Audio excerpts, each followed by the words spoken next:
All right. Welcome to the Action Shooting Show. It has been a little bit of a delay. We've been really busy, but we shot a match and we want to talk about it. So got a little bit different group here tonight. Mike Ford is here as always, and then we have my beautiful wife, Mary Dixon. So tonight we are here to talk about Heartbreak Run and Gun. Heartbreak Centerfire Biathlon, I think they sometimes call it, but it is usually the first for the East Coast. It's the first run and gun of the year. It is usually well regarded. The match tends to sell out in like a minute or two. I mean, it's one of those matches. If you don't work it or you don't sign up immediately, you're not going to sign up for it. You're not going to get into it. The wait list does usually almost empty out, but it's always full. There's never just empty spots going away. So it's pretty popular. So and as always, this show is sponsored by Primer & Co.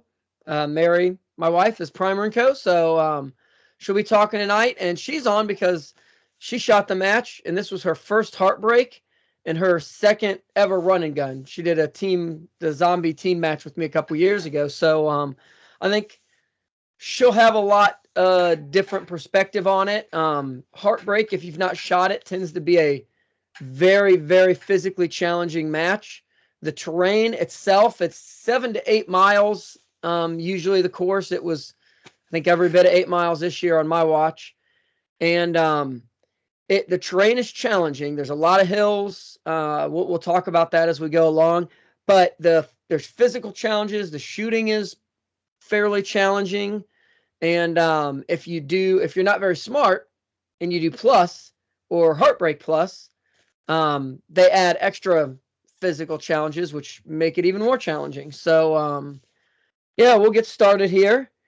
So that's kind of a quick introduction to it. That's kind of the match flavor. Don't expect anything easy. Even if you walk the whole match, it's not an easy match. It's not an easy match. That's the best way to say it. So I think that's the main flavor. As far as divisions, we have light and heartbreak. So light means that you carry whatever you want. You don't have to have any specific weight. Heartbreak, you carry 35 pounds. And that is not counting your guns. And you have to end with 35 pounds. So you may have 45 pounds to start and you shoot up 10 pounds of ammo, but you still got to have that 35 pounds, not counting your guns. If you like a little bit of an extra challenge, the plus is for you. That means that every so often, usually after stages, before the match starts, sprinkled around, there are some extra physical challenges you do. We'll talk about that as we kind of work our way through the match. But it is each of those divisions, you have a light plus and a heartbreak plus. And heartbreak plus, they do all the challenges with their pack on. So if you're carrying 35 pounds and you got to lift they did kettlebell swings, you got that pack on for it. So that is definitely the man's category. But yeah, that's it. Distance, they all go the same. It's 10K, ends up being about 8 miles this year. So I've been doing a lot of talking here. We'll kind of switch it up. We're going to do the gear that we used, kind of the loadout, just so you kind of know what we got going on. So Mary, do you kind of want to go over what you carried for as far as you know? I know you had some borrowed gear. Maybe Michael fill in if he doesn't if you don't remember. Yeah. So what was the chest rig that I had, Mike? You were running one of the original Haley chest rigs before they went to the modular designs. Yeah, so I had that. That was Mike's. I'm a little bit smaller than Mike. A little bit. And so I had to adjust the straps and crisscross them in the back to make them fit me better. But that was running that and hydration pack, a couple granola bars, MMP 9 Pro, and AR build that Ryan built with a Coda handguard and brake. That was awesome. That's pretty much it. Water. And I think you had a similar loadout to me as far as ammo. You had what, 4 rifle mags, 30 round rifle mags, and how many pistol? 6 pistol. So. And Mike, how about you? You definitely had a different loadout than you normally are doing running guns. Tell them about your Gucci gear. Well, I mixed it up this year. I'm coming off surgery in December. So for me, the normal Heartbreak or Heartbreak Plus class was out of the question. Don't want to jeopardize possible future matches this year. So I went light plus and changed it up, ran with Spiritus chest rig with 7.62 inserts, a hydration carrier, and my battle belt. And the reason I needed the 7.62 inserts was this year I decided if I'm not going to be as competitive as normal, I'm going to mix it up and shoot a gun that I'm not used to. So I ran a LMT Mars H, which is a 7.62 battle rifle. I know some of the battle rifle elitists might crucify me over that language, but that's how they advertise it, and that's how it's generally employed by the governments that own it. So it was a lot of fun, and this was my first running gun, running a 7.62 gun, and there's certainly some fun advantages to doing that, but the disadvantages are the weight. And then this was hang on, bear with me. I mean, the MDs would say the disadvantage is destroying steel hardware. Yes. Yeah, me and my buddy John both ran 7.62, and we sheared some chains and some bolts off. But I mean, it was a lot of fun, and thank goodness for their Target sponsor and the extra hardware.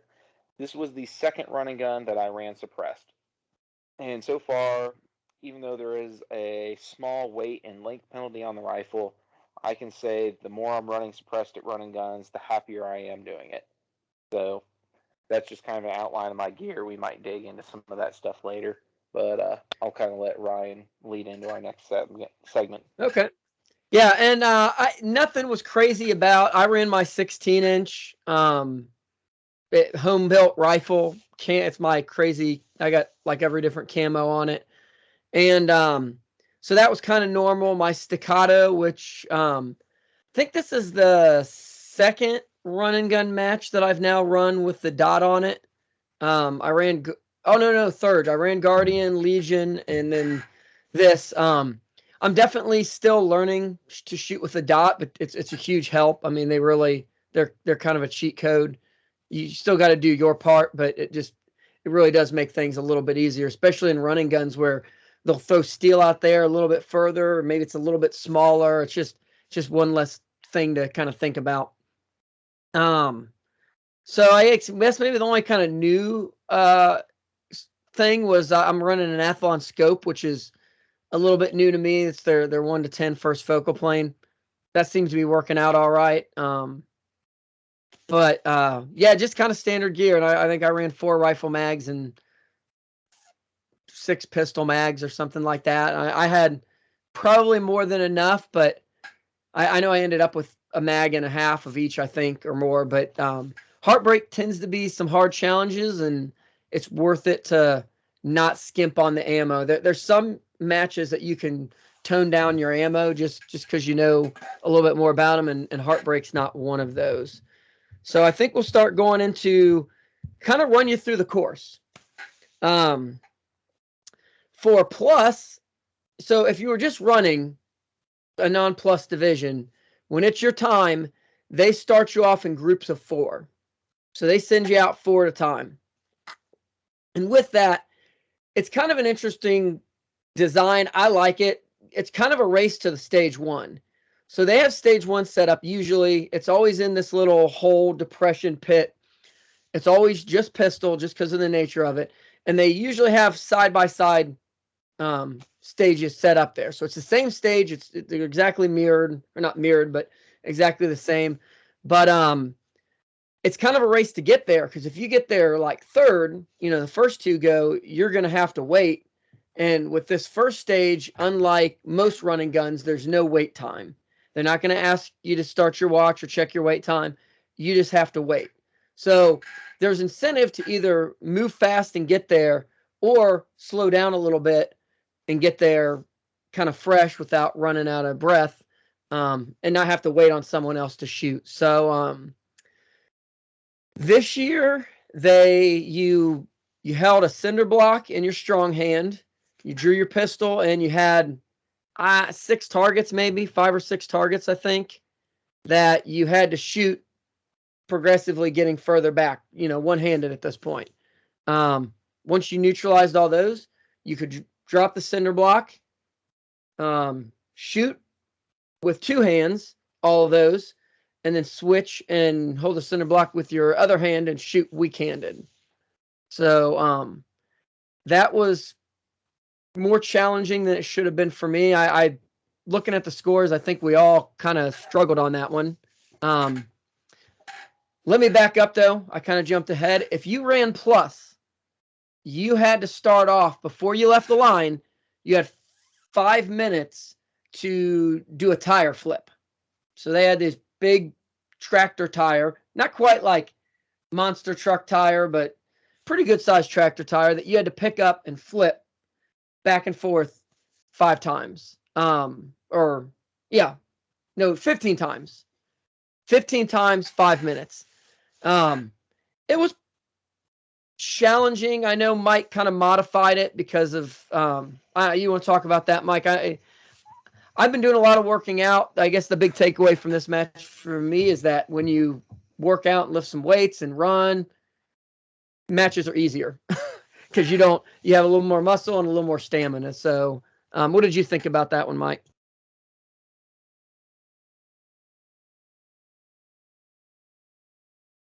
So the tire flip was an interesting challenge because my surgery was on my lower back. So I had to do some modification to my lifts. So normally on a tire flip, you just squat down, grab it, give it a good heave up, and away you go. I actually went down to one knee, got it up on top of that one knee, and then just pushed it over with my upper body. And it worked pretty well. Yeah, obviously working out, and a lot of people in the run and gun community probably will agree that as important it is to run and put the miles in on the trails and stuff, you'll actually see some of the most gains in your run and gun performance at the gym. And since I ended up having to take a large period of time off, my performance was not what I would like it to be. But on the flip side, I was really proud of Ryan. He really did a great job, and all that effort and training that he's put in over the winter definitely showed. So props to you, buddy. Thanks. Yeah, I mean, it really is nice. You work out and you want to get healthier and you feel healthier, but it is nice kind of seeing actual improvement in some kind of tangible way. So I guess we'll get back to that shooting stage. Yeah, it was challenging because you kind of just started running for the day and you're a little winded, and I don't know, what'd you think, Mary? That was my best stage. Not really saying all that much, but it was my best stage. I was right on Ryan's heels. I was like half a second behind you. Yeah, you beat someone else in this chat right now. What? I was only Yes, checking Ryan's score. I don't know. I haven't asked Mike yet what happened, but Mike is like so much better of a pistol shooter than me. So the fact that me and Mary both beat him means that he had a bad start to the running gun. I took that stage slowly. I didn't have a whole lot of drops for that. But yeah. I miss faster, and apparently that worked. Yeah. Accuracy by volume.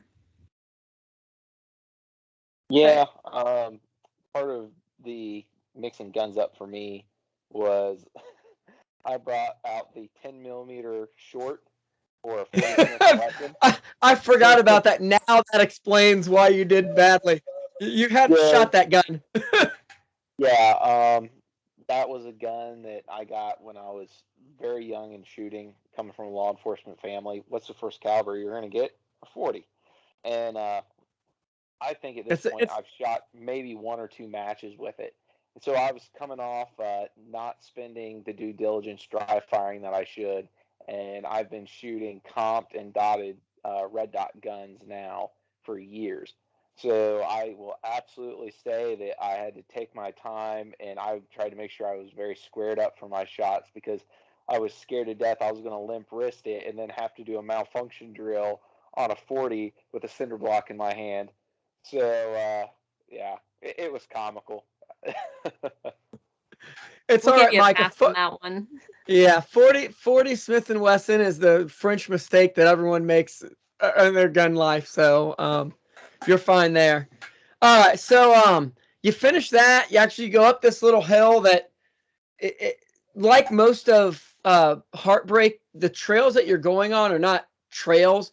They just tie some yellow ribbon into the tree, and you try to find a place you can hold on to some. You're pushing your way through honeysuckle is really what you're doing. Yeah. There's not a trail. You're trying to grab stuff and go up. It was very, very muddy. So you kind of came out, you go across the wood line, you're following the trails, you kind of run through the woods, and again, it's overgrown. These aren't really paths. I know once you turned into the woods, I was kind of doing a light jog, and I got my foot caught up in a some high grass, and there was apparently a fence there. I fell so hard, my rifle flew off. Literally, it was slung on my back. It flew off away from me a foot or two. I wasn't running, so it was just a stumble. I think everybody got caught up on that. Yeah, they cut it. The MDs cut it before Competitors Day. So to fill you in, me and Mike worked this match. We RO the last 2 years, and I think Mike's RO'd before, maybe for Heartbreak. And so me and Mike have RO'd the last 2 years. Mike's been running it since I think the first year. Mary was a sponsor. Primer & Co. made all the shirts, and so we all ran on RO Day. But for Competitors Day, they actually cut and pulled that fence out because besides just me, I guess a ton of other competitors tripped on it because the way it was laying down in the grass, it was a little high, and you just couldn't see it. It was just really easy to get a foot on it. So yeah, you head through some woods and up and down some hills, and you end up at stage 2, which is traditionally their last stage. They kind of ran the course in reverse this year. Stage 1 is always the same, but after that you kind of reversed course. So stage 2, do you want to describe that one, Mike? So with the reversal of the course, stage 2 this year was the long range stage. So they had you come in, and for your shooting challenge there, they had you shooting off a simulated roof at 2 targets, 2 sets of, or 2 targets, a set at 100 yards, a set at 200 yards, and a set at 300 yards. And then once you had made your hits, you need to transition over to a very awkwardly positioned hedgehog and repeat those hits. I thought that my dope was going to be about the same as my 5.56 guns, according to Straylock. And out at 300 yards, something is not right in Straylock. I found that out the hard way. Because when you do connect with 7.62, you absolutely know it. But when you're off, you are most definitely off. So I know that I will be running that down here in the future and figuring out what's going on with that. So how'd you do, Mary? How did I do on that stage? Well, I tied. Award-winning. Award-winning. She did award-winning. It was a stage to remember. I think I hit like 2 targets the entire time. And of course I timed out. But yeah, I did not do well there. So we joke about award winning. They were announcing award ceremony. I was talking, and all I hear is Alan Carmichael saying, 6 people tied for this award. I was one of them, so we drew a name or whatever, and the winner was Mary Dixon. No. First, tell them what the tie was Well, for. I'll get there, and all I hear was, "Oh shit." And I'm like, what? She goes up there. Well, then she comes back. I was like, what did you get that for? She won a real nice one of the sponsors, Crate Tactical. Very nice. A silhouette, big, C-zone silhouette, and that mounts to a T-post. It was for the last place on the long range stage. She tied for 6th on the last stage, and she was I wasn't alone. The winner. So. No, 6. That's 6 people. So, I tell you what, Mary. Huh? I'm gonna blame your coach. You know what? You and my I can gunsmith, go out and practice some long range. The guy who built my rifle. Maybe it should have been me, but it wasn't. It was Ryan. So I blame him.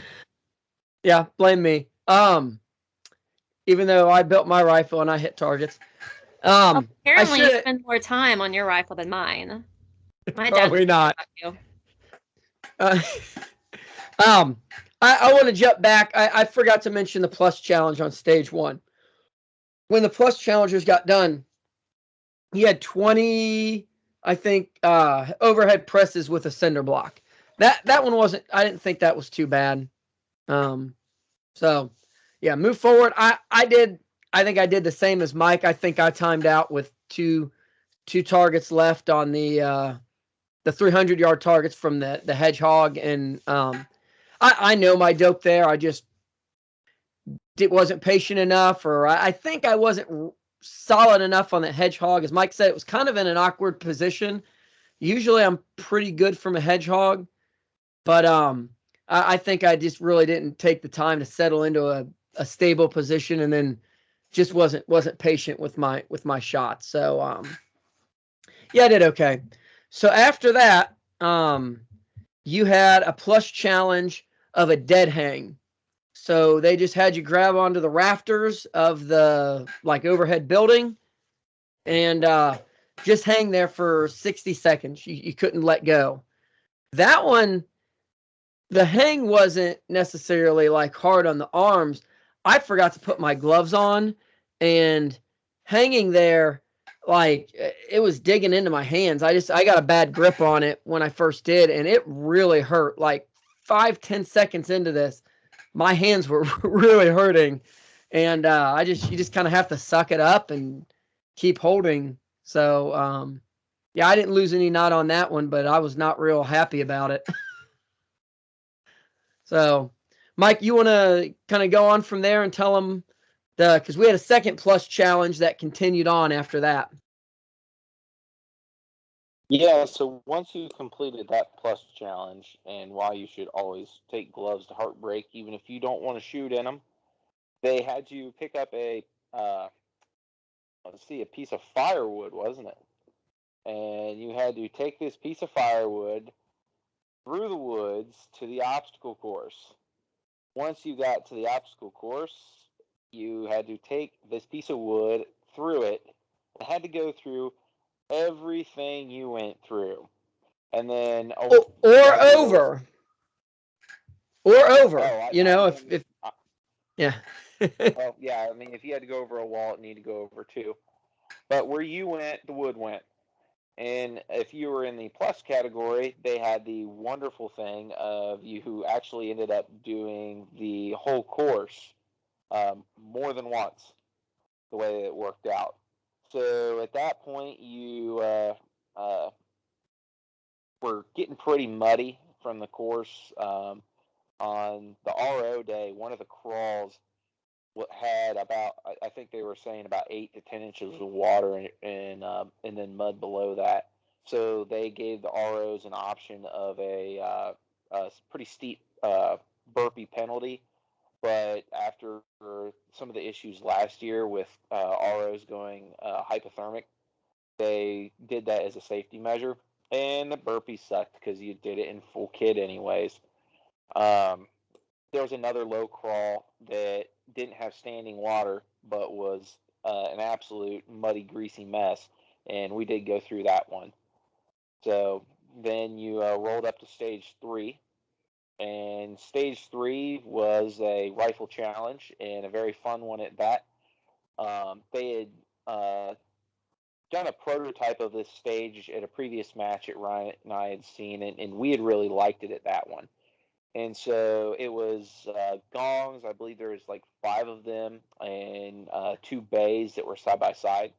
And then they had 4 tables, and so you started on the left side of the bay where there was 2 tables spread apart, and you had to shoot from behind and over top 5 targets to each table.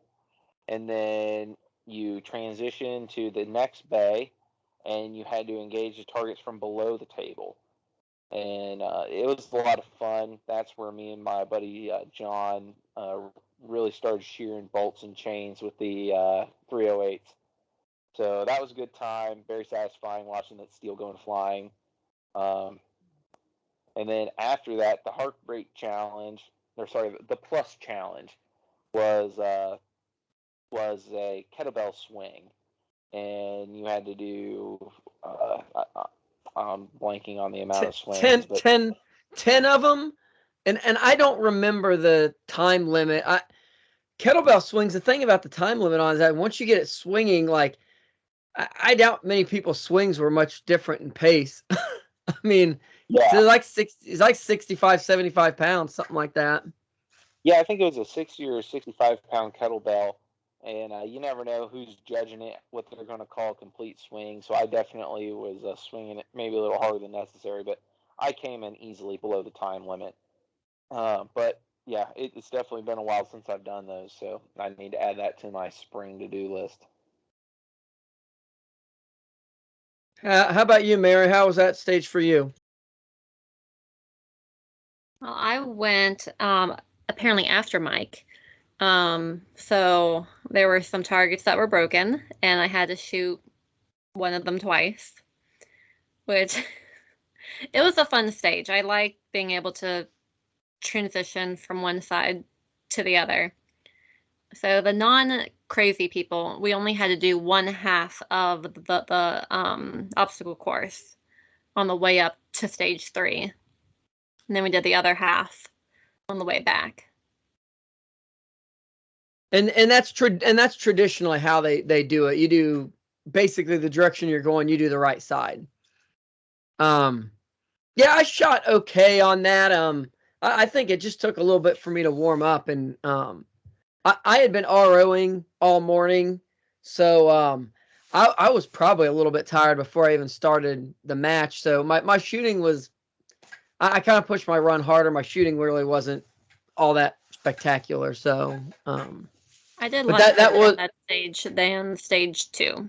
So for yeah, the targets were only like 35, 40 yards. I think it really wasn't that far away. And but when they were small, they weren't real huge. And when you get that positional shooting, it's that's what Heartbreak does a lot of, is weird position rifle. So that was a fun one.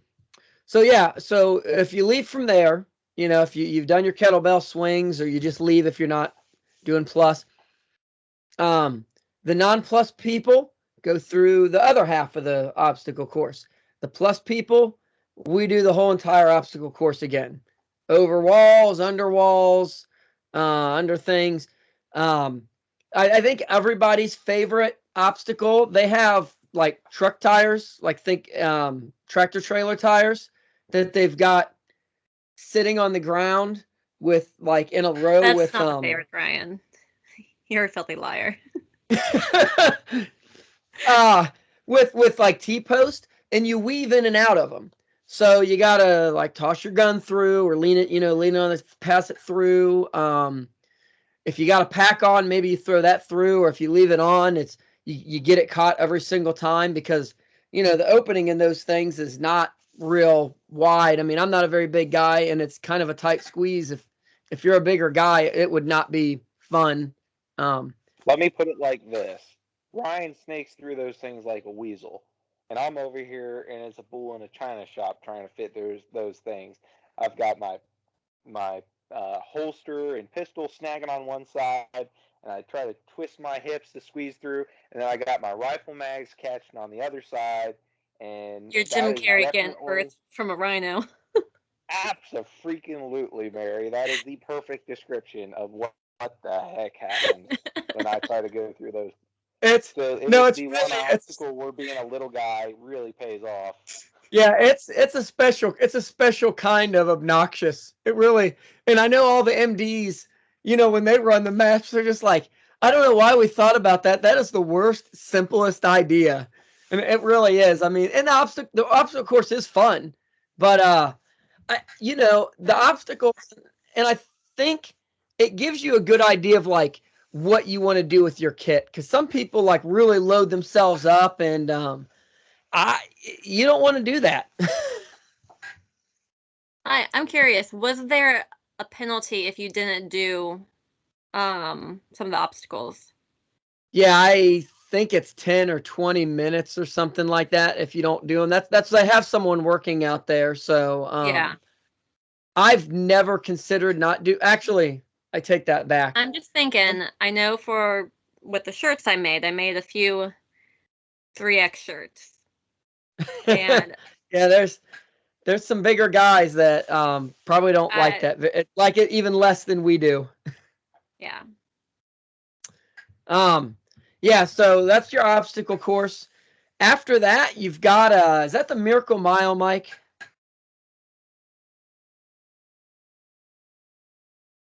Yeah, I think that it's either the distance coming into the obstacle course or leaving the obstacle course is referred to that. I I'm kind think of spacing this on year which was one it is leaving it. right now. I think this year it was leaving it because it really between 2 and 3 you had your log, and it really wasn't that long of a trip. So yeah, after this you hit the Miracle Mile, which is about a mile through the woods. It's really pretty landscape. I mean, it really is. If you weren't racing and trying to kill yourself, it'd be a nice afternoon hike. Even though you're bushwhacking through honeysuckle and blackberries, don't forget that they have a lot of blackberry brambles growing up that you cut straight through the center of. So you get through with that, you come up to stage 4. I know stage 4 really well. That's where me and Mike were working over the weekend with Sean Burchett, who I got the chance to meet this weekend, and he is an awesome dude. So if you got a chance to shoot with him, I recommend him. I think he was talking, I'm pretty sure we met back in like Rock Castle 3-gun days, but I don't know that I ever shot with him then, and it's you meet a lot of people at these matches, but yeah, awesome guy. So stage 4, you started, guns loaded.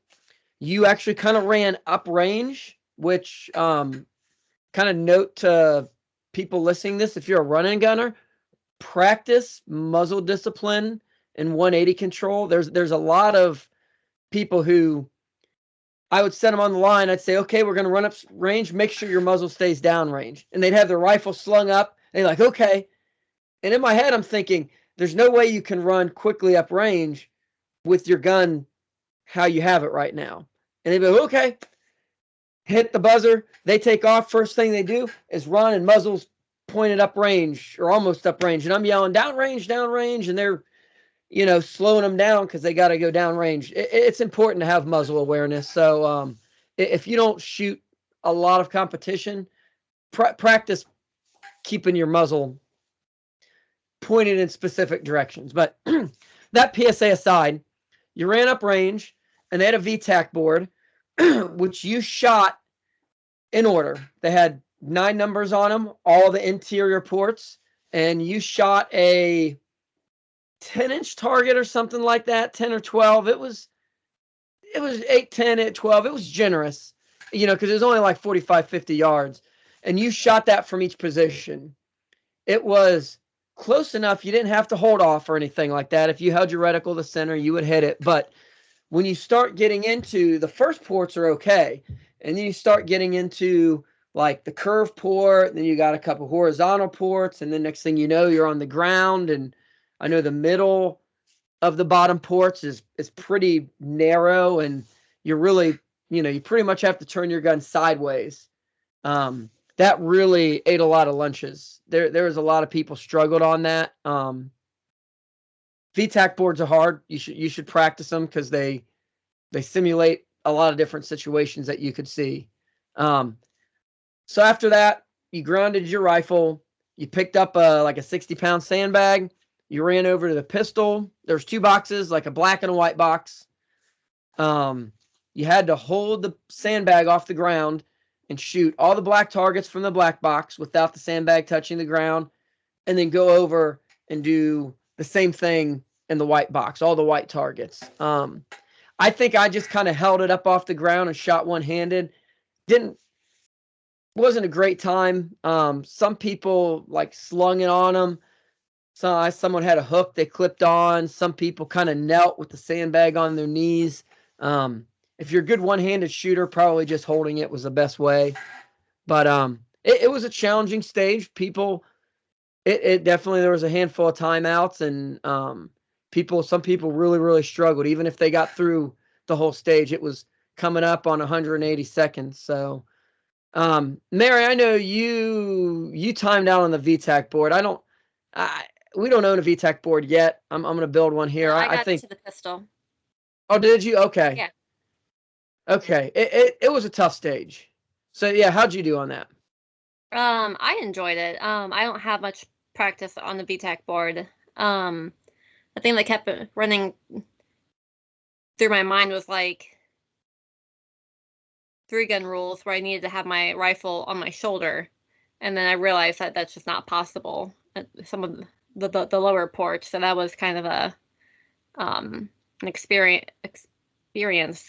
experimenting like on the clock. It was just kind of like somewhat holding the rifle, trying to see through the scope. I was really confused on how I would pick up the sandbag for the pistol portion of it. So I timed out on halfway through pistol. But now looking back, I'm thinking the sandbag wasn't that much heavier than like a giant bag of dog food.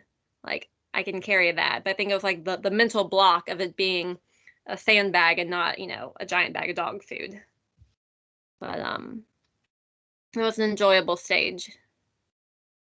Yeah, and that's one thing about weight and matches, and I got a lot of respect for like Mary, and we got like Melanie Trumbull, and there's all these women. They are like tough, because a 60-pound bag for me is a quarter of my body weight or something like that. Like, it's a little bit heavy, but it's not really that bad. Like someone like Melanie Trumbull, like that's some of the weight they're doing is like half their body weight or more. And they are absolute, and not just, I mean, those are 2 I know. There's a lot of other women who shoot the sport that are, I don't want to forget them, but like they just pick that up and they're beast. I mean, it's really, I got a lot of respect for them, because when you get weight, like I said, it's 40 for me, and there's guys out there that are 6'4" and 225, and and 60-pound bag is like nothing for them. They pick that up. So yeah, that was an interesting stage. And Mike, how'd you do on that?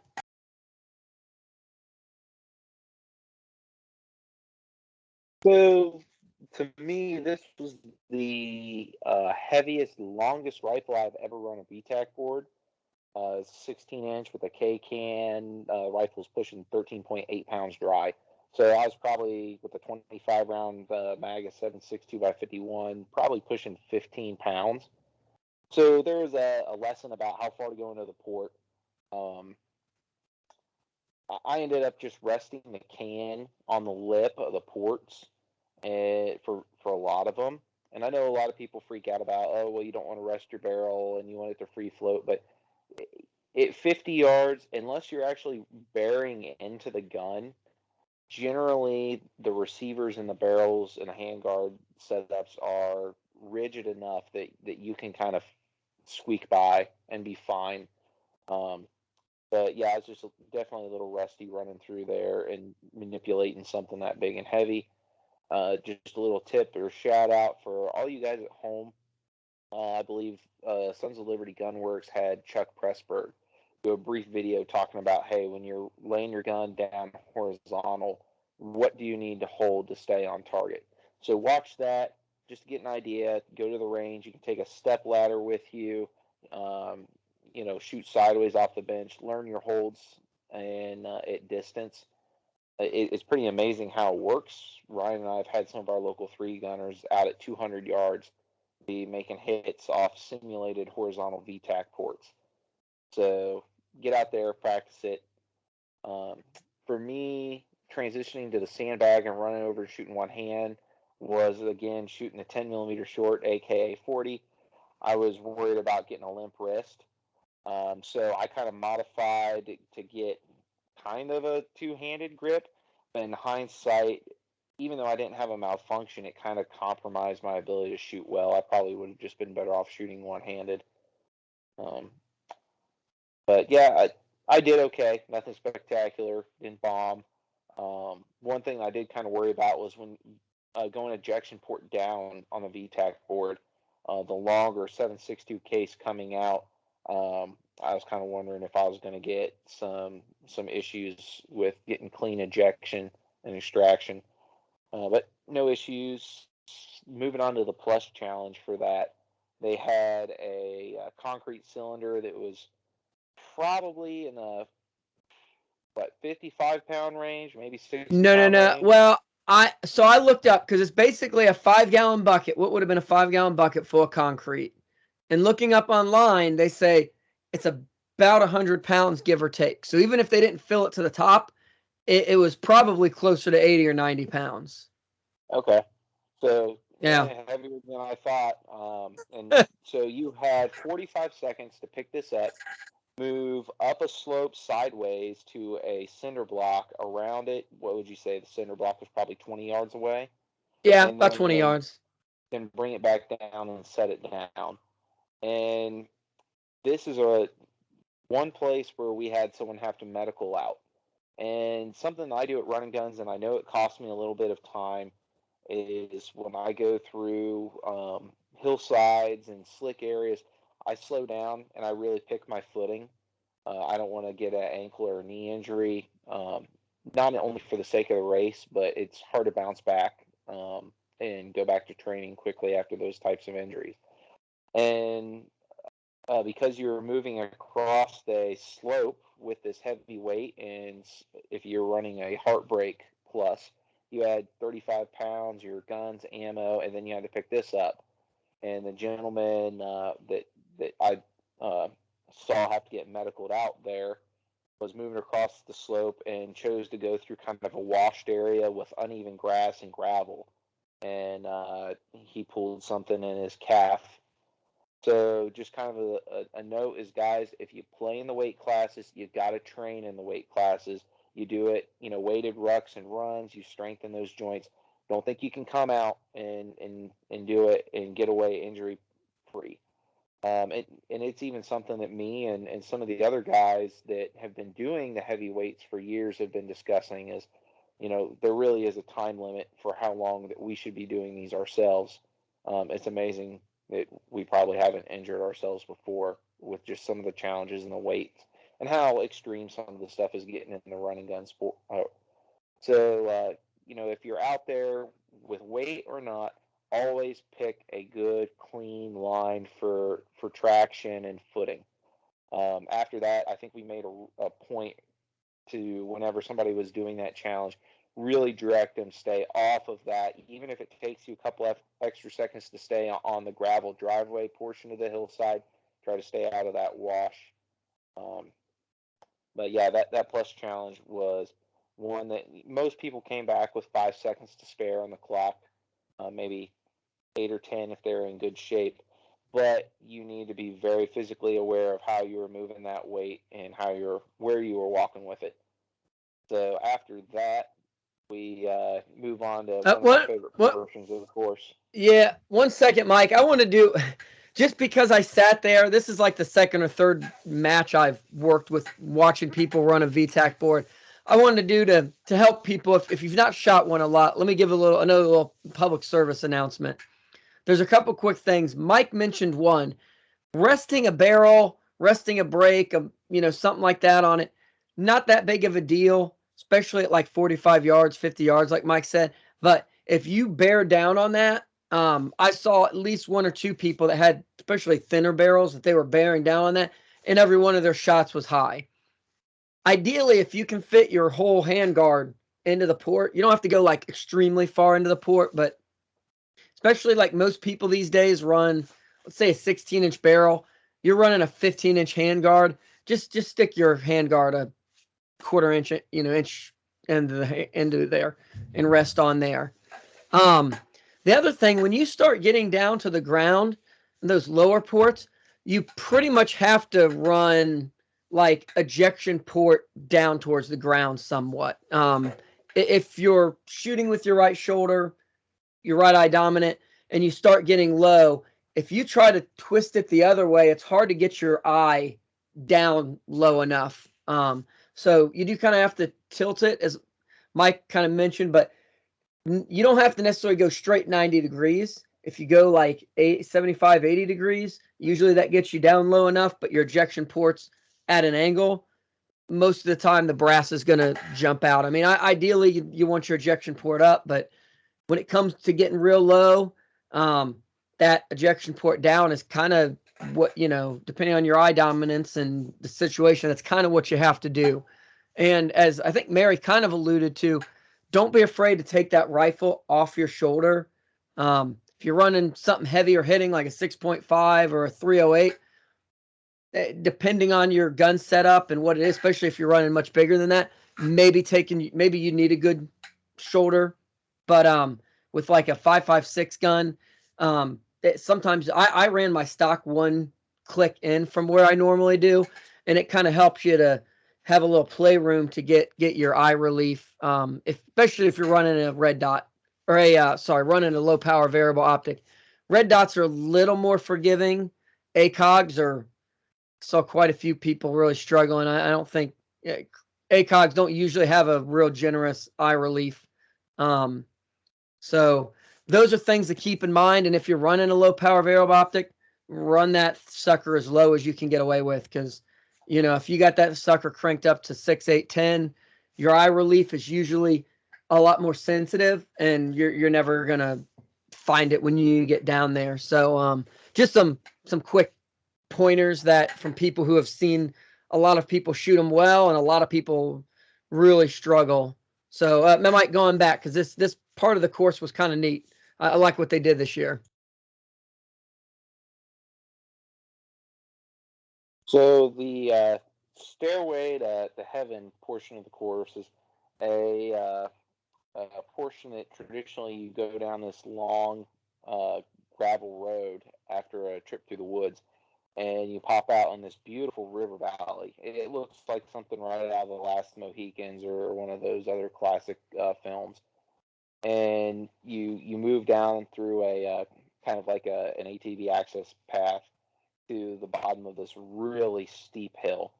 And then you do what feels like a almost vertical climb out for probably 300 feet, and go through woods and fall in kind of a ravine until you pop out back by the bay. The unique thing in this case was this year they let you take that path either direction. So competitors had a choice. Do I want to go down that steep hill with mud and loose rock and go down it, or up it? So that was an interesting survey, going through the ROs and the other experienced people on the course and asking what direction they wanted to take it. Like for me, I know you're limited on how fast you can go down a hill that steep. It's also really hard on your joints, and if you do slip, that's a hill that you could potentially reach terminal velocity on if a tree doesn't reach out and help you stop. So for me, I looked, hey, this gravel road that you go down and to that access bottom, I know I can jog down that, keep a decent heart rate, and have some steam left to trot across that flat. And, you know, it's not going to be fun to go up that, but I won't be going up it much slower than I would come down it. And so that's the path I went. I know some other guys said that they're able to make an okay time down, but I did not talk to any of the Heartbreak or Heartbreak Plus guys that chose to go the other way. And I just know from my experience running that heavy weight, when you have to take large downward steps and slow that momentum, the front of your legs, especially right above your knee, will be absolutely sore and on fire. So props to the guys that chose to go that way. I'm sure they became best friends with every single tree on the way down to stop their momentum. Mary, that was your first time in that river valley. What did you think of it? That was. So I was one of those guys who took the steep hill down to the river valley. I looked at the map and I said, oh, it'd be a really good idea to go down the... See, in my mind, I thought that we were lower than what we were. I thought it was like opposite. So I thought we would climb up the stairway and then come down the nice slow path. But so I went down the stairway to heaven, and it really wasn't that bad. Like, I do have some experience hiking off trails, so like I knew how to climb down steep, muddy hills. At one point I did slide and I had one leg go back and one leg go forward, but it wasn't that, like, I got back up. There were plenty of trees and brush and stuff to hold on to ease your way down. And once I realized I was going down on the path I thought I was going up, it was really at a point where I was like, I can't go back now. So this is what it is. But going up that long incline was the worst thing ever. Like, my legs were completely on fire and I was just getting angry. I was just mad at everything. And that's like, Ryan knows how I am. I know. I've been on the receiving end of that. You don't want me mad. But yeah, so fortunately I was solo hiking at that time, and I just like, okay, I'm going to get to this tree and then I'm going to stop for a little bit, and then I'm going to get to that tree, I'm going to get to that crest, and I eventually got out of it and wasn't so angry anymore. Well, and the thing to be said about the reverse, going the reverse of what Mary did, what me and Mike did, is at some point, once you get through the woods, there's kind of like an access logging road you go down, and you can kind of jog down it, but it's steep enough, and there's some pretty good sized rocks and stuff. You couldn't just sprint down it. Like, you still had to kind of do a slow trot down it just to stay safe, because it was still slick. Yeah, it was still slick. Yeah, I mean, it wasn't just like you could make incredible time going down, but I kind of thought, besides going down, yeah, I wasn't going to make any good time going down the stairway to heaven, but going up that was going to be slower than going down for sure. So that's kind of why I choose that. So yeah, you get through that, you get traveling around, you come back into what is Bay 5. This stage, I think this was one of my better stages. I think I had a 7th finish or 10th, or it was one of my higher ones. It was kind of interesting. And I reiterated a good lesson I think we've shared with people on the show, and I'll share it again. But you started with pistol in a box. You went running over. They had like a table. You had to shoot above the table, but below this bar at a plate rack, 4 plates on a plate rack, and you couldn't rest on the table. So it was fairly easy. You weren't too far away. So 1, 2, 3, 4. You ran over to a opening that you had another 4 to hit. So stick your gun through that, 1, 2, 3, 4. And then you had a single target. You had to drop your pistol mag. And if you've ever shot a handful of matches, do this. They call it a high value target. So you drop your magazine. Should have 1 round left in your chamber if it was a full mag or had ammo still in it.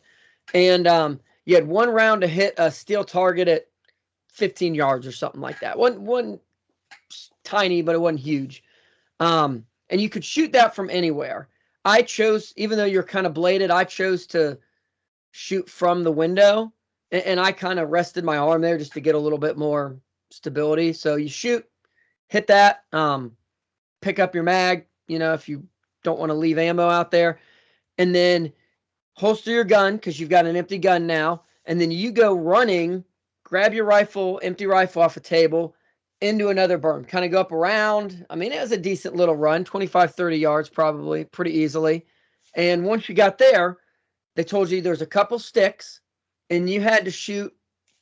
Man, I wish I had them down here. These little green targets. I think they were like 2 and 3 inches diameter. They're the like self-healing rubber targets, and they put them at like 10 or 15 yards. So if you've never shot a target like this, especially a smaller target at a closer distance like that, your height over bore comes into play.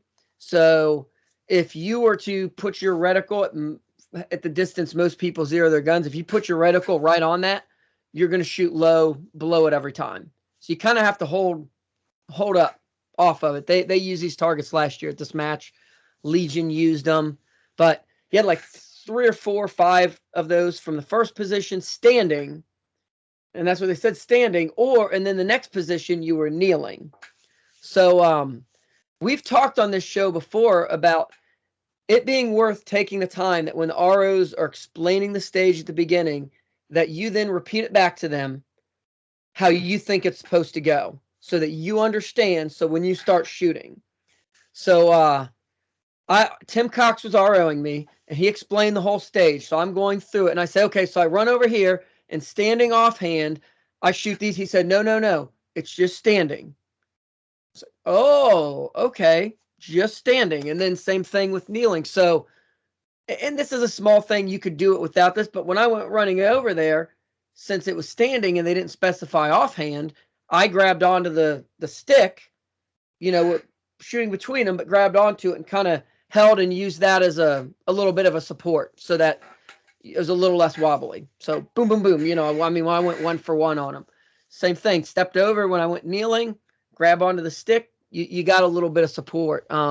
If I would not have repeated it back and just assumed I would have been over there shooting offhand, I still would have shot it. It probably still would have had an okay time, but supported of some sort, even if it's just a wobbly stick, somewhat wobbly stick is still going to be quicker than offhand usually. So how did you do there, Mary? Okay, well, Ryan, you forgot the best part of that stage. There was a slide. After you do that huge long hike, yeah, you sit down and you go on a slide.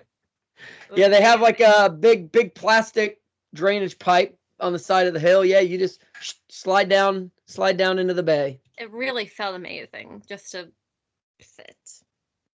But that was a fun stage. I did get the pistol part cleared. I didn't finish. I don't think I got to the kneeling with a rifle. I got my high value pistol target, so it felt good. Mike, what about you? You had an advantage in that you had a giant honking bullet to hit that with. Oh, that stage was a dumpster fire for me, bud. So normally stages like this, I do pretty strong. So I have not shot this 40 a whole bunch, as I said earlier, and I've got some of the factory 22 round sticks. And at this point, I kind of figured, well, this is probably towards the end of the match. I'm going to go ahead and just use this. And so when I inserted it into the gun, I could not pull back the slide. And so that was kind of odd. So I dropped the magazine, locked the slide to the rear, reinserted the magazine, dropped the slide, gun loaded. Okay, I shouldn't have done that. I should have, said I'll just use one of my last 15 rounders and then transfer ammo. So went, shot the first plate rack, did okay. Moved to the second plate rack, did okay. And then when I went to transition to the high value target, I look when I'm going to drop the magazine, and my slide's not all the way in battery. I've got kind of a round halfway up into the chamber.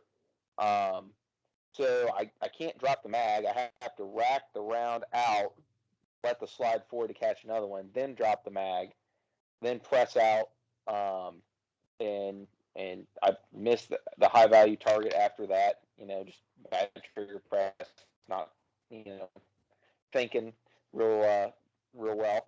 So then I go to grab my rifle, and the RO, the rifle's empty at this point. It's a stick, and the RO, as I'm going up around the hill, my muzzle's not facing anyone. It's into the berm, is screaming at me, muzzle, muzzle, muzzle. And I come from the 3-gun world, and if someone's yelling muzzle, there's a good chance that you're getting ready to sweep someone or hurt someone. And so I almost freeze, and I look around. I'm trying to figure out, what is my muzzle pointing at, and why am I getting yelled muzzle on an empty gun?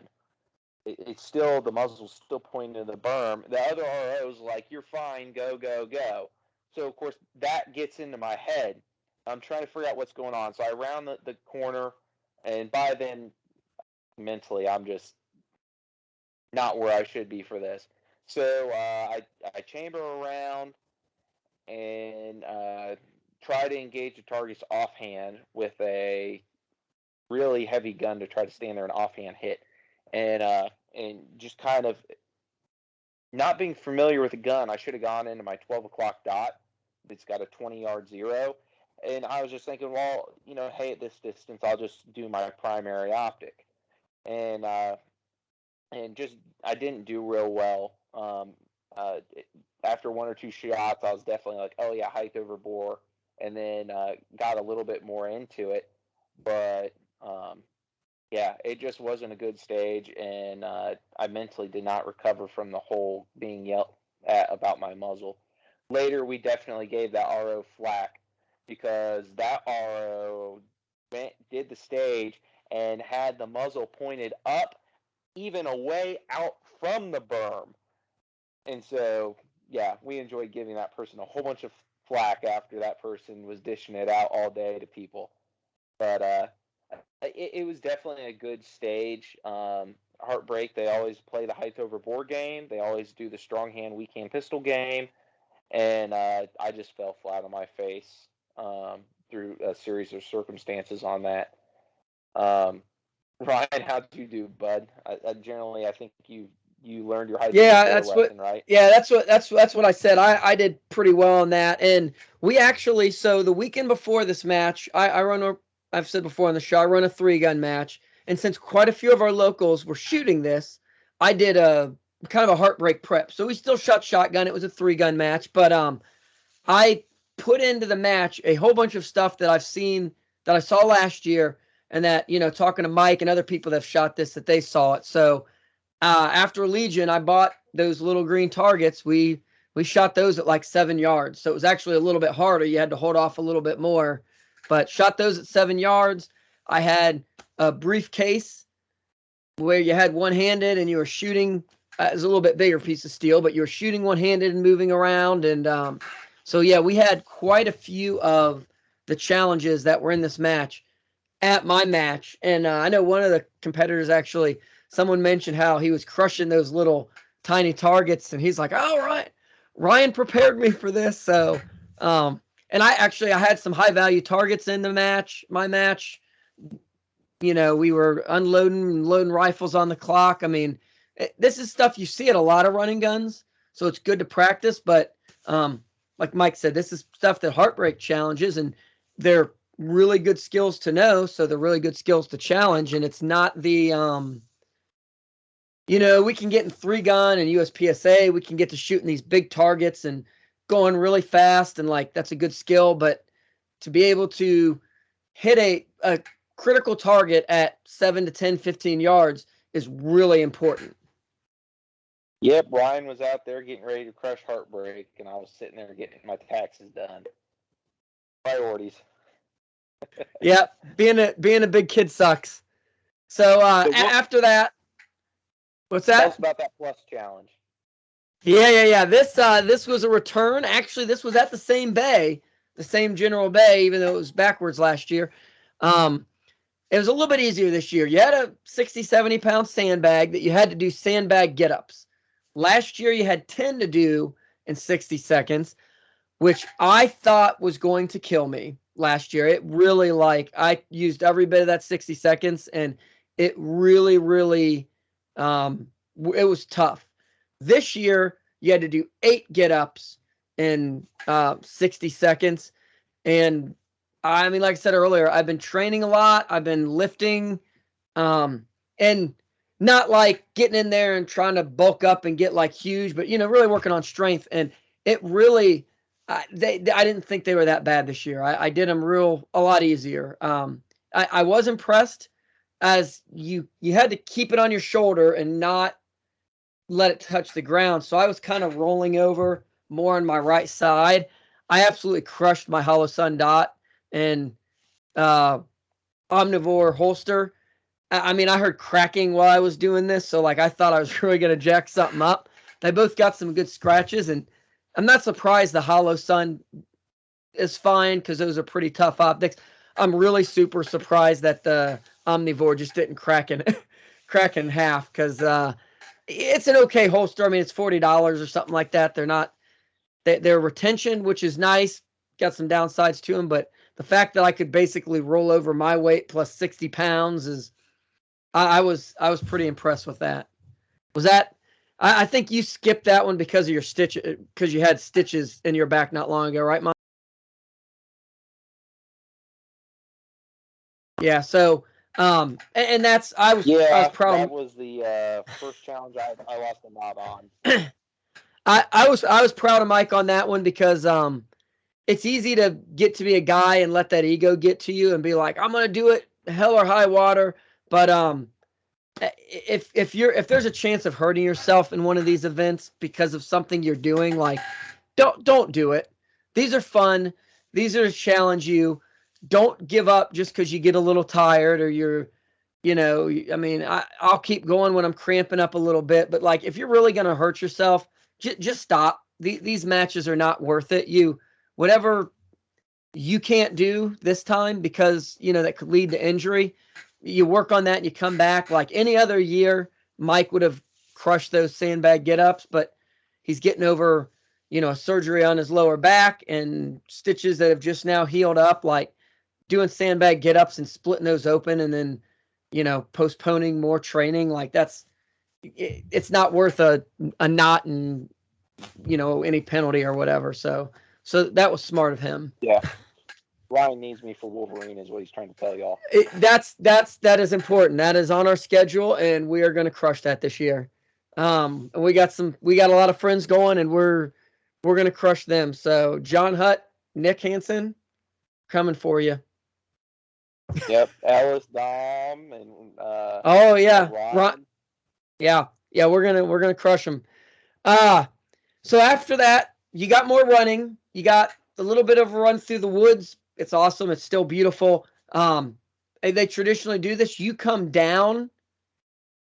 I think normally you leave this way. In this case, you're coming down like the dirt berm into the bay, and it's into a part of the bay that they're not shooting on, so there's not like a danger there. This was the 6th stage, and I did really well in this one too. My shooting got better as the day went on, even though I was probably getting more tired, go figure. But it was really long. Well, actually, I saw people running it before, and I was really kind of concerned about running over the par time, because you had 2 bays. They were pretty far away, and it was challenging. So they start you off in the lower bay. You start with your rifle. You have 2 positions, and you're shooting across the bay at, again, these green little targets. This time you're 30 yards or something like that. One side's a wall, and you got to shoot from the left and right. The other side is one of the tables like we used earlier. and you had to shoot, I think, just between it, right? Or was it top and bottom? I believe it was top and bottom. That makes sense because it's left and right and then top and bottom. Whichever side you ended on, you had to drop your mag. Again, you got your round in there, and you had a high value, which was one of the little ones. You could choose whichever one.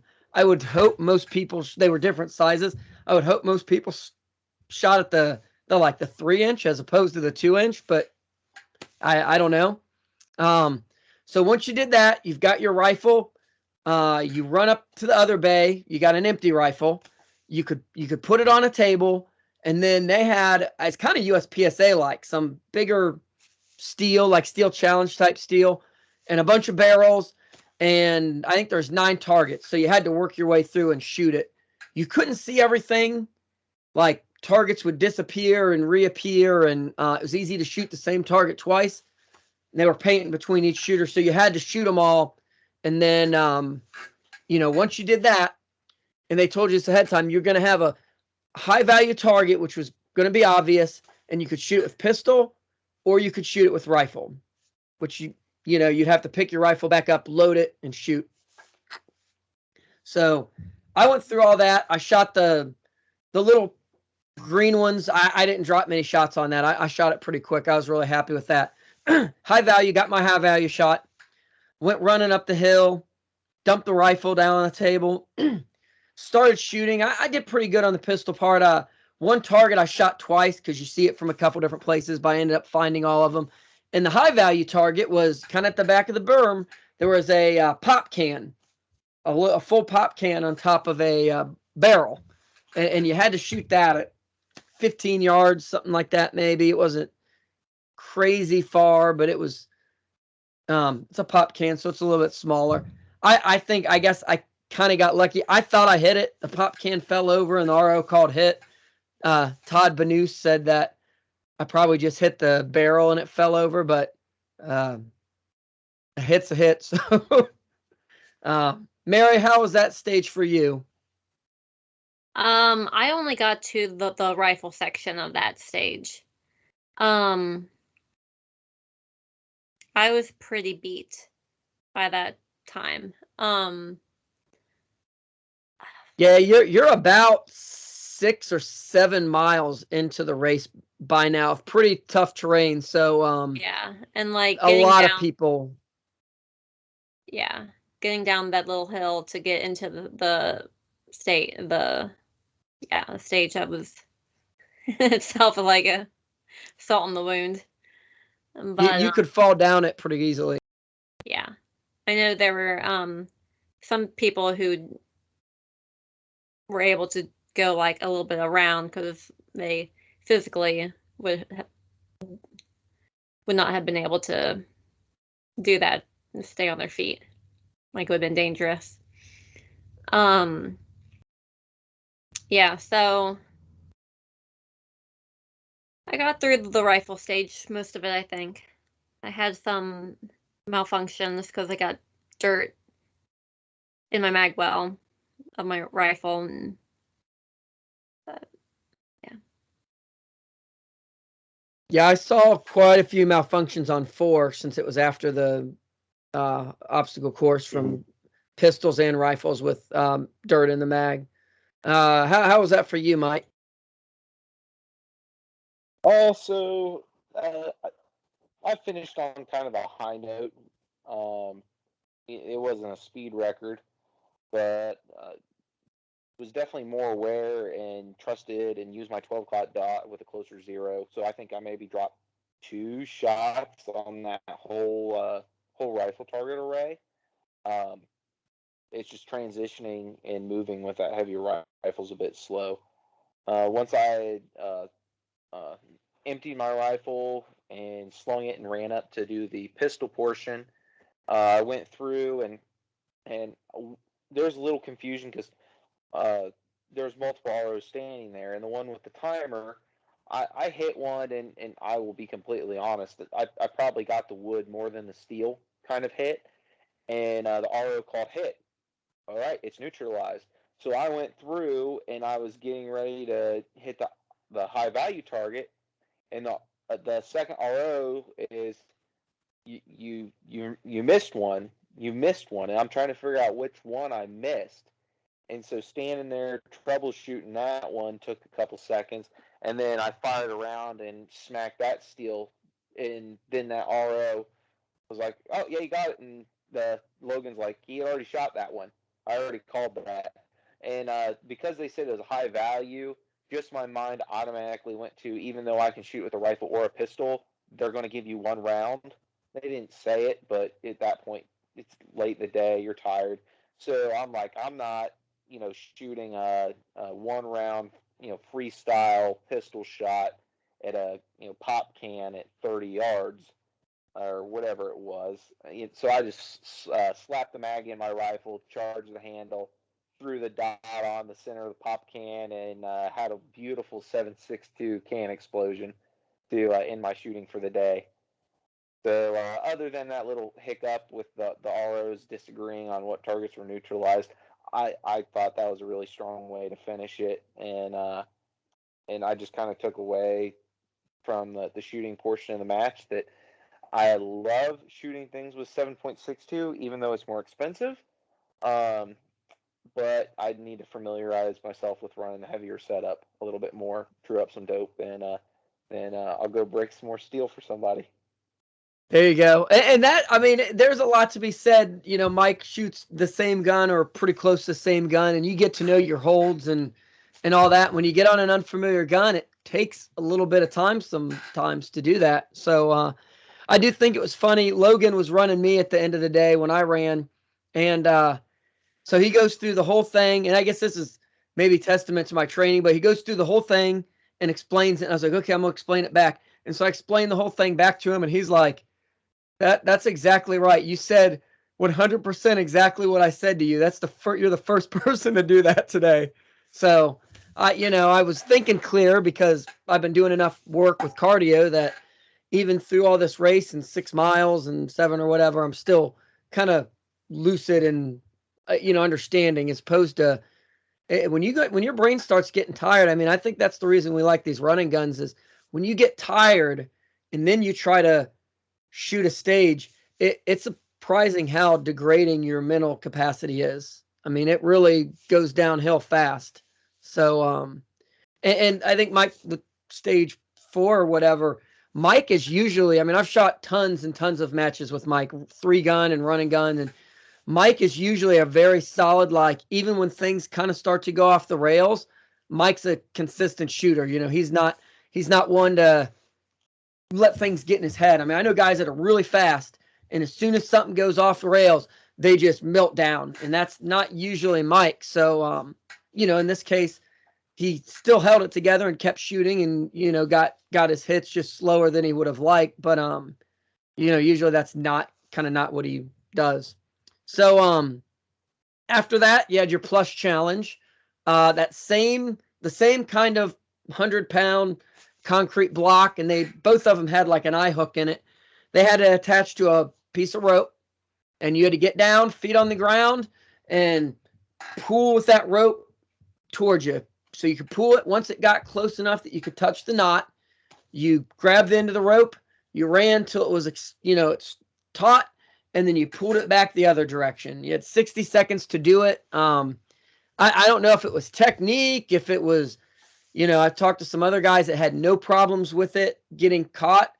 For me, it kept digging into the ground, and at one point I had like a 5 or 6 inch pile of gravel in front of it that literally I was pulling myself towards the rock.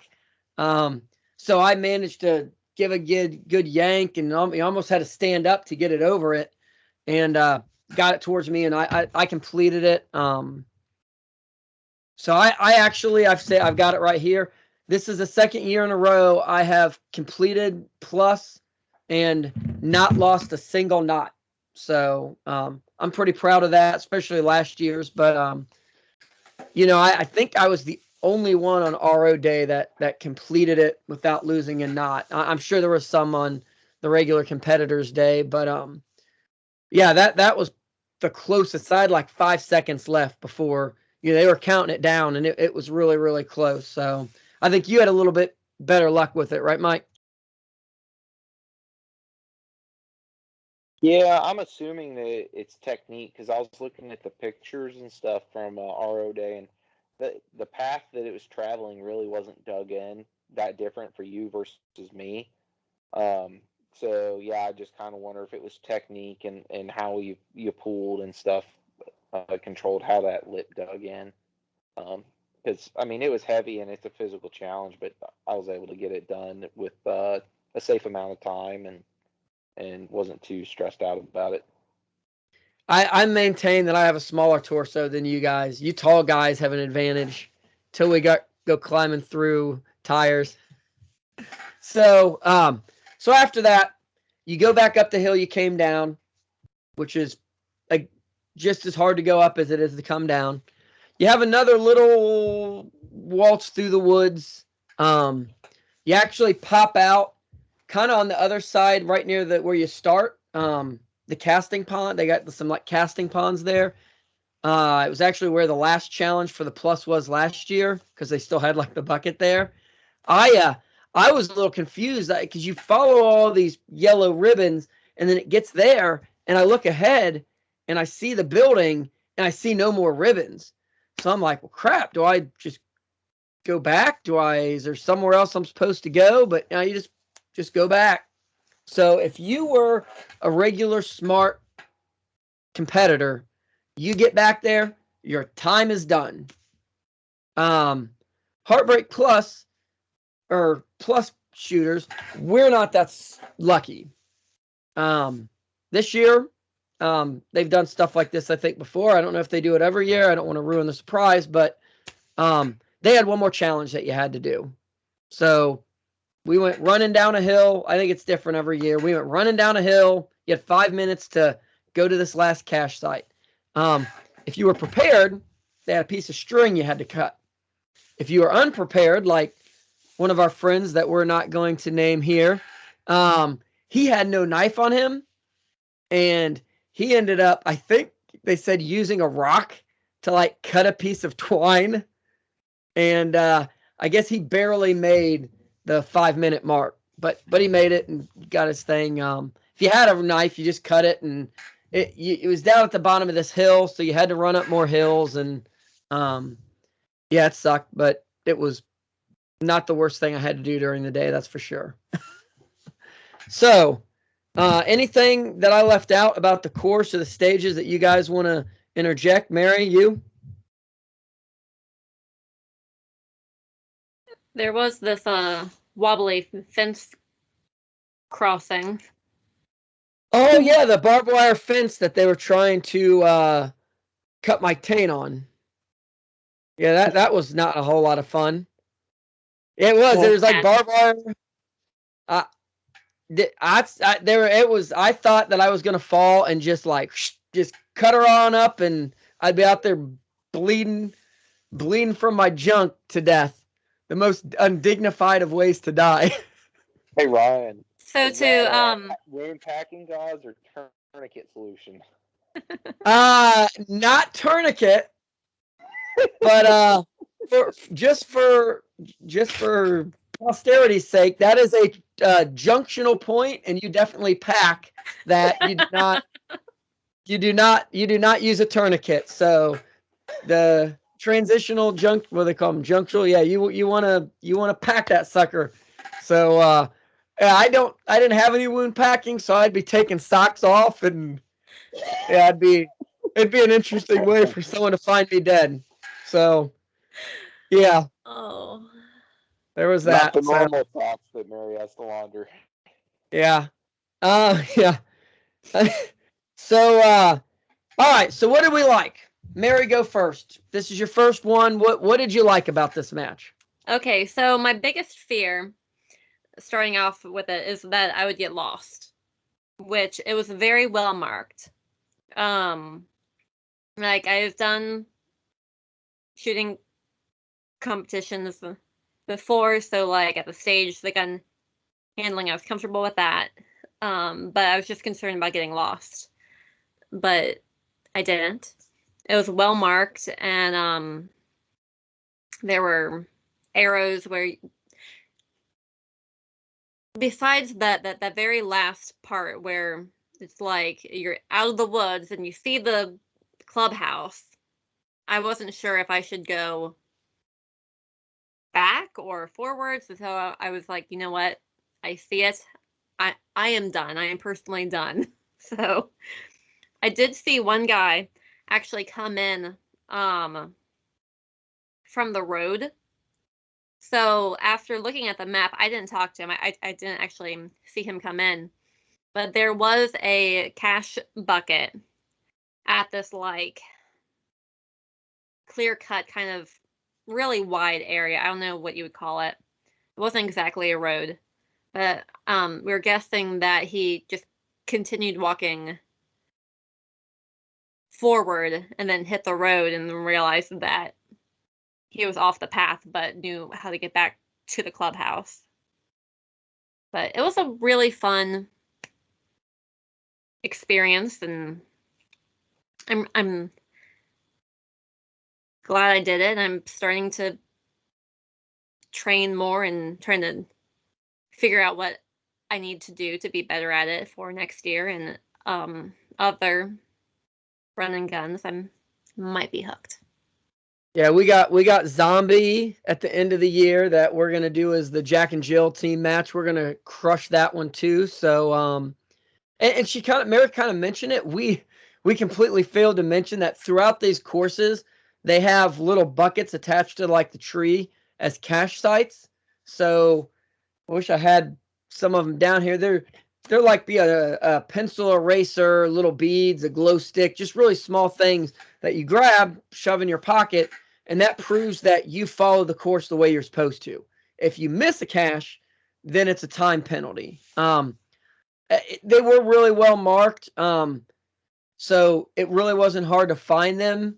And actually, I found a couple that were from previous years, so that there's that as well. But at the same time, there's a lot, there's some leeway on what you're going for the path. You're just kind of going from, you're just trying to follow the ribbon. So I know some people missed them. If you got your head down or you're playing with adjusting your ammo and mags, or just maybe went a little bit wide because you were, you saw the next ribbon was up there, you could miss one. So Mike, what did you like about this? I enjoyed the change on the running section of the courses, some of the change of directions, the option to do the stairway the way that you wanted. Per usual, they do a great job of setting up the shooting for the facilities that they have. They're kind of capped on how far they can go on their long range, but they always put out a good stage there that eats up way too much rifle ammo for most people. I joined them on that this year, and it's 75 cents a round, whoop-de-doo. And yeah, I really couldn't think of anything to tell them from a competitor standpoint that would make it better. They've really got it dialed. Probably the only thing that I would say is actually from an RO standpoint. And guys, if you're doing the Plush Challenge classes, you need to have your cord out, and you need to tell the ROs that you're working with that you're part of it. We had guys that we later found out were Plus guys that were able to shoot without packs on that they were supposed to have on. And Well, for the Heartbreak Plus. Well, for the Heartbreak Plus. Yeah. And some other little things that maybe guys might have missed their Plus challenges just because the ROs weren't aware, and the guys didn't make us aware. Probably just an innocent mistake. That's what we'll chalk it up to. But that just kind of is a shout out to competitors of help your ROs out. They're seeing a lot of people. They're trying to funnel guys through so there's no large wait times or backups. Be honest and fair. If you're on your wait time, everyone is, pretty much on the same page about you stand there and you drink water. That's what the match directors say. Don't mess with your gear. Don't be eating, your lickies and chewies. Nothing that gives you a competitive advantage. And there was time and time again on our stage where I turned around and guys had pulled off gear and set it to the side, and we're standing there eating snacks and changing batteries on their GoPros and everything on their wait time.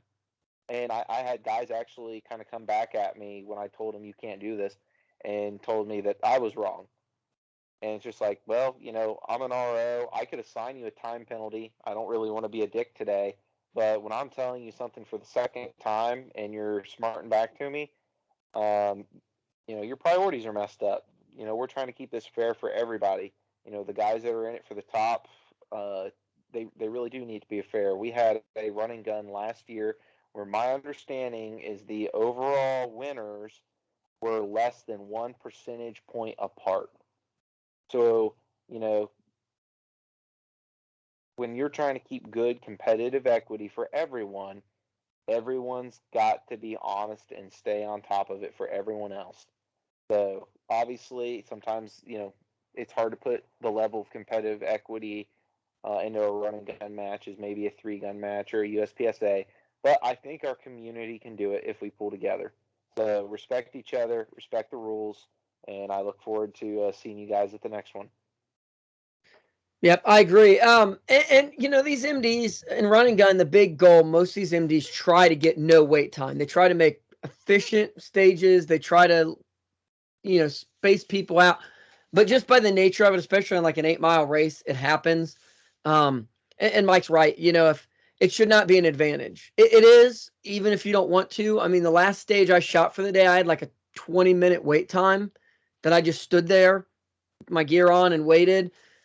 Just standing there and being a little bit fresher is an advantage. I mean, it's one me as a competitor, as an MD, you can't help, because I just happened to get there when a bunch of other people had got there,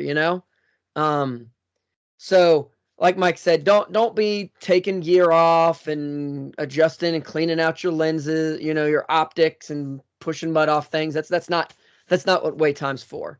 For me, I thought it was great. I thought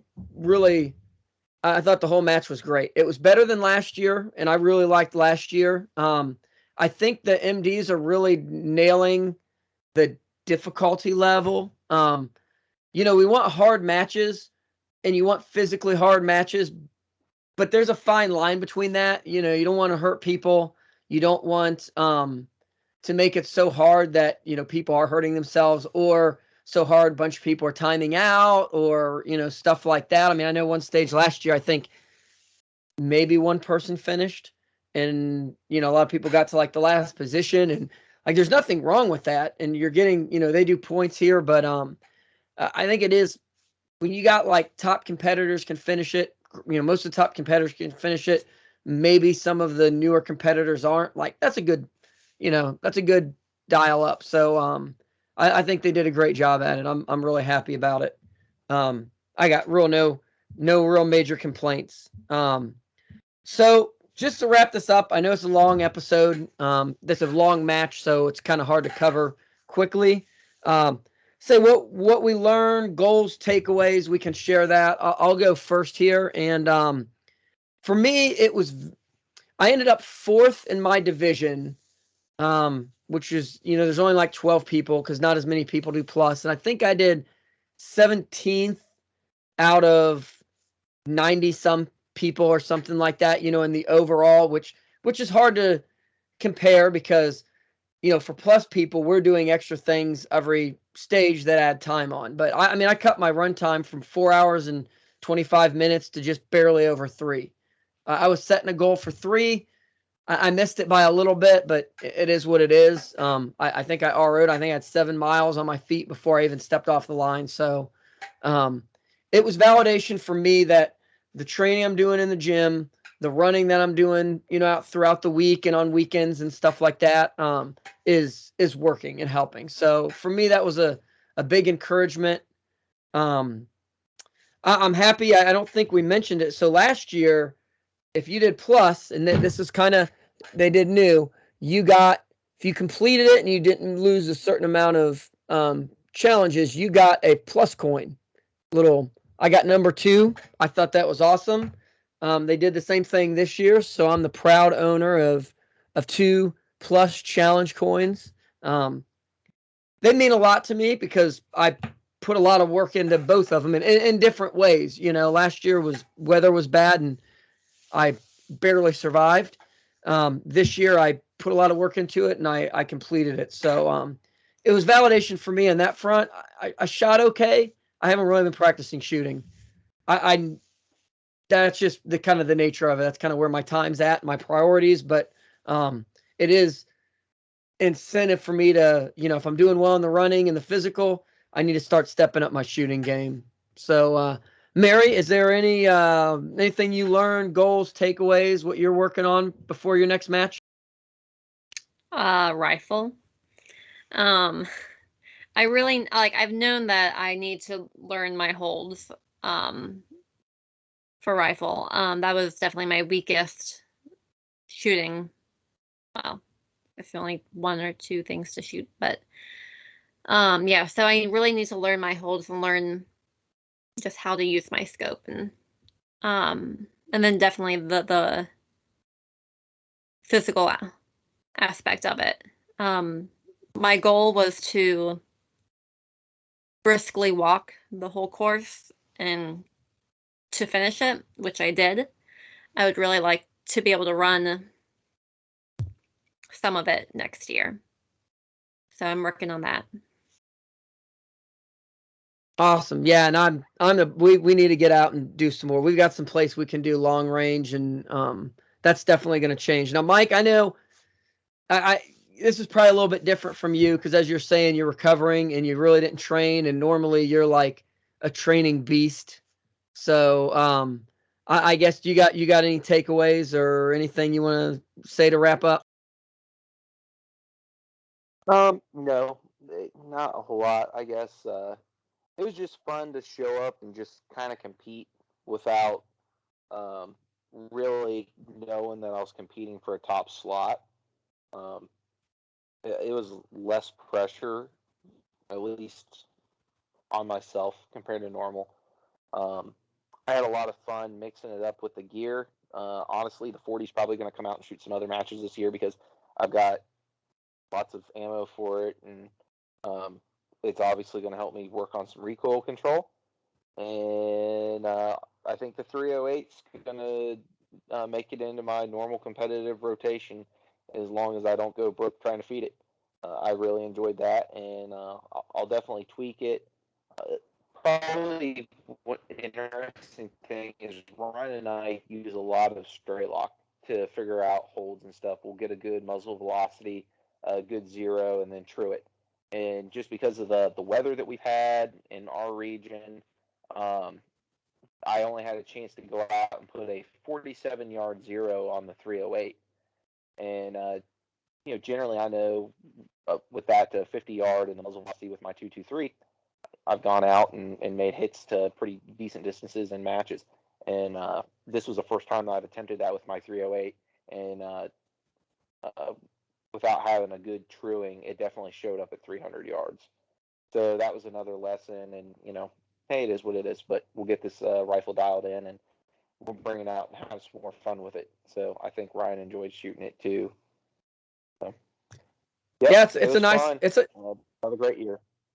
Yeah, it's a nice gun. And yeah, I mean, Straylock's awesome. All the ballistic apps that they have out there are pretty good. It's only as good as the information you put in, and as well as your zero. So I mean, 50-yard zero is usually pretty solid, but there's a lot. Like I said, I mean, when you get out to 300 yards, just a little bit off at your firing position is like starting to get way off downrange. Yeah. So yeah, I know it's been long. If you've been sticking with us, thank you. We highly recommend this match if you can get out to it. Absolutely get out to it. If not, get to another run and gun. There's a lot of them now. There's a lot more than there used to be. I mean, when me and Mike started this at Matt's March match back 5-6 years ago or whatever, 5 years ago, he was the first one across the other side of the Mississippi. Now you got tons of stuff down there still in Texas and Oklahoma.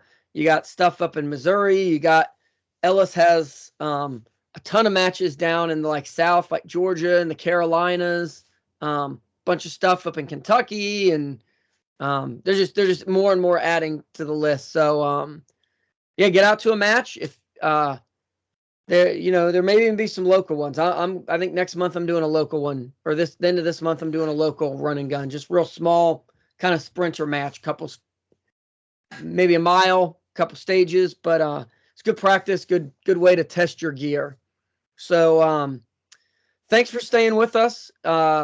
We've kind of been silent for a little bit. We're going to try to start doing some other shows. I've got one hopefully lined up with our friends John Hutt, Nick Hansen. They've been on here before once or twice. And we're going to be talking about the Gamut Challenge that they shot a couple weekends ago. So that's kind of a different match, kind of like run and gun. We got a couple matches on the schedule. I know me and Mike's doing Wolverine. We've already mentioned that. We'll be hitting Guardian again this year, Legion. Who knows? Other matches pop up we can go to. I think we'll be going to those. And Mike is going to try to maintain his crown at Zombie towards the end of the year. Him and John Hutt have a team win out there. Overall match win, right? Yeah. So overall match win and the team challenge winners. Me and Mary will be attending that. We did pretty well in that last year, and I think we're looking to crush it this year. So again, thanks for watching us. Go to primerandco.com, buy some shirts so that we have money to shoot more matches. So have a great night.